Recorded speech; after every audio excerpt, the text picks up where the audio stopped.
Internacionales. Comenzamos el recorrido internacional con esto que titula Mundo UR. Escuche bien. Fallece hombre por consumo de agua de grifo contaminada de parásito comecerebros.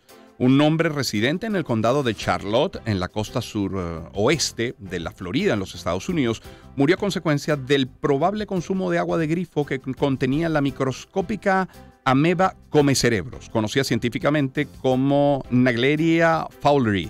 Lo confirmó el Departamento de Salud del Estado. Las autoridades sanitarias señalaron en un comunicado que el fallecido, cuya identidad no fue divulgada, sufrió una infección de este parásito, posiblemente como resultado de prácticas de enjuague de los senos paranasales con agua de grifo.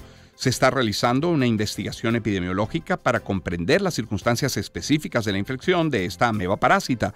Lamentablemente resultó en muerte. Cualquier información adicional sobre este caso es confidencial para proteger la privacidad del paciente, lo dijo Jay Williams del Departamento de Salud de la Florida. Vayan, no deja de ser interesante, de llamar la atención, y por eso queremos nosotros conversar hoy con Leopoldo Córdoba. Él es médico infectólogo, pediatra, profesor de la Universidad José María Vargas en Miami. Doctor Córdoba, qué gusto saludarle, buen día. Muy buenos días, Román, un gran gusto estar en tu programa y vamos a llevar un mensaje claro. Hay que tranquilizar a la población, mantenerla informada, pero siempre de una manera pues clara y racional. Claro. Muchas gracias por esta información. A usted por atendernos. Son muchas las preguntas. Vamos a ir revisando esto en detalle. Primero, ¿qué son estos parásitos comecerebros? ¿Dónde se encuentran? Y pensé yo cuando leí el titular, antes de leer la nota completa, que la persona había ingerido el agua. Lo que entiendo es que se hizo un lavado de senos paranasales con ella. Háblenos del parásito y de las vías que tiene para entrar al organismo humano. Okay. Bueno, vamos a poner en perspectiva. Eso es un parásito, correcto. Y una amiba, como bien lo dijiste. Las amibas son muchas. Nosotros conocemos la amiba histolítica, que produce diarrea con moco y sangre. Esta es la más conocida de todas las amibas. Hay otro grupo de amibas que se llaman las amibas de vida libre, dentro de las cuales se encuentra la Neisseria fowleri. Ahora bien, eso ha existido desde que ha existido el mundo, pero lo que pasa es que hoy en día, gracias a la globalización, al conocimiento y la información, todo corre en segundos. Cuando nos hablaron hace momentos de la viruela del mono y con el tema del COVID, esto se ha incrementado, que la información llega antes de que se termine de producir y crea mucha alarma, y más cuando se utilizan esos términos de come cerebro, la come carne. Claro, ahora sí existen, afortunadamente la incidencia de casos es mínima, el porcentaje a nivel global es mínimo. En Estados Unidos se ven 2 casos al año. En los últimos 20 o 30 años ha habido 15 casos. Tiene que haber una serie de condiciones para que esto ocurra. Primero, es cierto que eso no es por ingerir el agua. Uno puede ingerir el agua y le puede dar diarrea si el agua está contaminada, ¿verdad? Pero son las enfermedades hídricas, la diarrea, las hepatitis, etcétera. Pero esto es distinto. Este agente entra por la mucosa nasal. Acordémonos que la mucosa nasal tiene contacto directo con la parte cerebral. Eso tiene una mucosa, tiene un epitelio y tiene unos vasos que van hacia arriba también. Por eso es que una sinusitis y cosas se pueden complicar.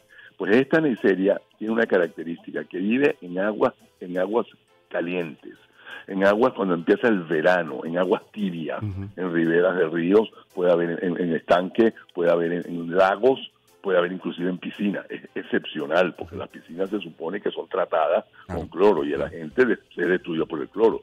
Pero un estanque de agua que no tenga ese cuidado y llegue el verano, que es la época más importante, porque esa amiba no vive a todas las temperaturas, vive cuando empieza el verano, que las temperaturas aumentan de 80 grados centígrados en el agua. Entonces, ese tipo de agua son las que transmiten y entra por la mucosa nasal. Okay, no quiere decir que todas las personas que se colonizan se enferman. Lo que pasa es que cuando la carga de la gente, de la amida es mucho y entra por la nariz, personas que se hacen lavados nasales con agua, que fue lo que ocurrió en este caso, una agua de chorro que no se sabía la procedencia y entró directo hacia la fosa nasal. Pero repito, mucha gente se puede lavar la nariz con eso y no le da nada. Claro. Son en escasísimas condiciones. Se recomienda que para lavados nasales, que hay personas que hacen rituales espirituales también haciendo inhalaciones de agua, se produce. No estoy hablando del vapor de agua, estoy hablando del agua en sí. Entonces, esa Neisseria, esa amiba, se localiza en el cerebro. Pero nosotros hemos tenido casos en Venezuela de Neisseria también, de Neisseria, esta misma, la fowleri. Claro. Y hay otra enfermedad también que es prima hermana de esta, que es la cisticercosis. Eso se ve, y me acuerdo que había casos en la carretera del Junquito y en los sitios de Porcaucagua que se comía el cochino, y hubo casos en Venezuela que el cochino no estaba bien cocido, y hay el huevo de la tenia, que es un parásito del animal, del cerdo, lo ingiere el humano, y le da una enfermedad que se llama neurocisticercosis, que es en el cerebro, que es un tumor que le sale en el cerebro por comerse esa tenia. Tenemos otras enfermedades, la leptospirosis, la rabia. Fíjate tú que hay una enfermedad que se llama curú, que se ve en Nueva Guinea, que ellos tienen actividades de caníbales. Se muere un cadáver y se comen el cerebro. Y eso también produce cerebros que también son come cerebros. O sea, hay muchos agentes. Lo que pasa es que son cosas anecdóticas. Claro. Ahora, ¿qué tenemos que hacer nosotros, el individuo de todos los días de a pie? Primero, utilicemos y bañémonos en aguas, ¿verdad? Que veamos o que sospechemos que no pueden estar en posadas contaminadas, donde no le cae cloaca, donde no le cae esa cosa. Si tenemos piscinas, hacer la clorización y el manejo de las piscinas. ¿Okay? Eso es lo que tenemos que hacer. Y evitar esos lavados nasales que penetre el agua. Si vamos a hacerlo, se hace con agua hervida. Pero no podemos dejar de continuar nuestra vida siempre con medidas higiénicas de precaución. La bacteria no se transmite por la boca, como digo, solamente por contacto. Y sí, ocurrió un caso, y porque está empezando el verano, estamos en la primavera, verano, y las aguas han cambiado. ¿Podría, doctor Córdoba, una pregunta? ¿Podría, y además Estados Unidos, en un lugar en el que todo se denuncia y se demanda, ¿podría haber alguna responsabilidad de parte del Estado o de la localidad por no haber tratado suficientemente el agua? ¿O esa amiba está presente, no importa qué se haga con el agua? No, sí se importa que se haga con el agua. Las aguas tratadas y las aguas clorificadas y eso no tienen la amiba. No tienen la amiba. Ahora, esta amiba puede estar en un lago. Claro. Esta amiba puede estar en el mar. Ha habido casos en agua salada. O sea, es imposible. El saneamiento ambiental es algo global. Todas las cloacas que desembocan en lagos deben tener agua de desecho que sean tratadas. Pero eso no se cumple. Claro. Segurísimo que eso no se cumple a nivel global. Entonces, el tema es que es imposible, pero tiene que haber una carga de amiba en ese lago suficiente para que pueda producir la enfermedad. Y una vez entra esa amiba al cuerpo humano, ¿en cuánto tiempo puede comenzar a hacer daño?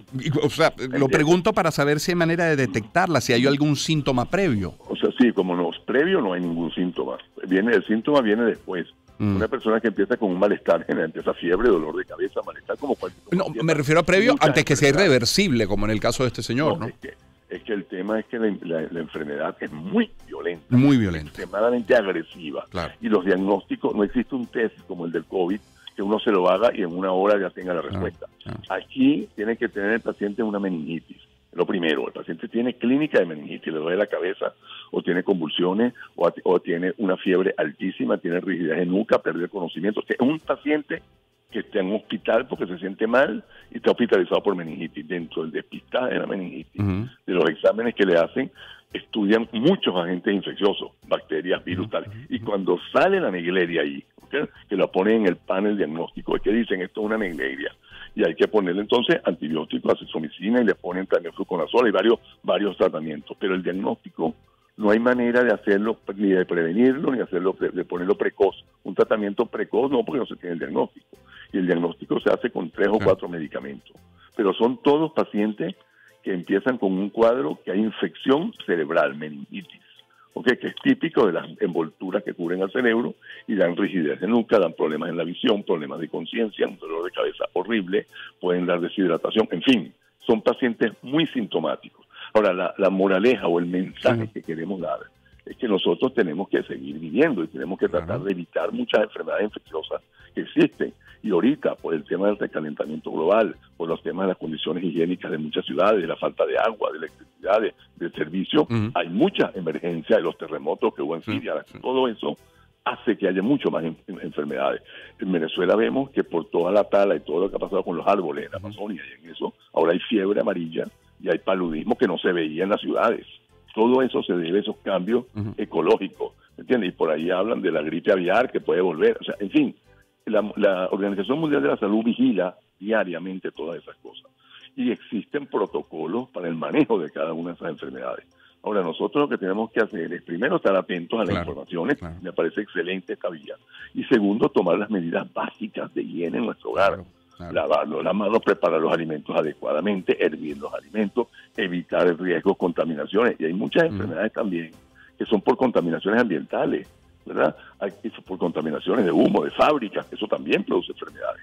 Por allí se hablaba de que hay unas azúcares que las están quitando porque tienen restos de minerales de plomo, porque las azucareras son viejas y aparecen en el polvo blanco de eso unos granitos negros y resulta que los han detectado con imanes de plomo.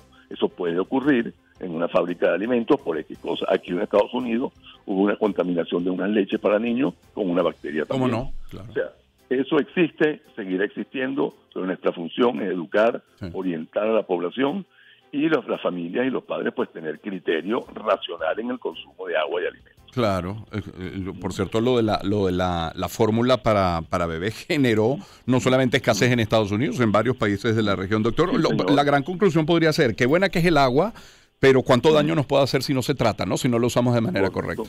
Correcto, Sí. El agua es vida, pero primero no la malgaste y segundo, trátala, no cuesta nada hervirla para consumirla y para lavar los alimentos. Claro. Hay que hervirla para que esté bien. Muchísimas gracias, doctor, por su tiempo esta mañana. Siempre a la orden y muchas felicidades. Muy gentil, igual para ustedes. Leopoldo Córdoba es médico infectólogo, es pediatra, es profesor de la Universidad José María Vargas en la ciudad de Miami, en la Florida.